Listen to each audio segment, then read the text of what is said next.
আমাকে দুঃখের শ্লোক কে শোনাবে?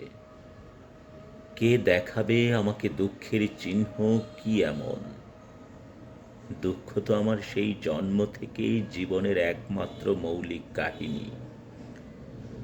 আমার শৈশব বলে কিছু নেই, আমার কৈশোর বলে কিছু নেই। আছে শুধু বিষাদের গহীন বিস্তার। দুঃখ তো আমার হাত, হাতের আঙুল, আঙুলের নখ।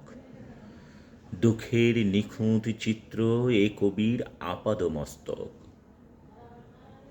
আমার দুঃখ আছে, কিন্তু আমি দুঃখী নই। দুঃখ তো সুখের মতো নীচ নয় যে আমাকে দুঃখ দেবে। আমার এক একটি দুঃখ এক একটি দেশলাই কাঠির মতন। অবয়ব সাজিয়েছে ভয়ঙ্কর সুন্দরের কালো কালো অগ্নিতিলকে। পাঁজরের নাম করে ওসব সঙ্গোপনে সাজিয়ে রেখেছি আমি সেফটি ম্যাচের মতো বুকে।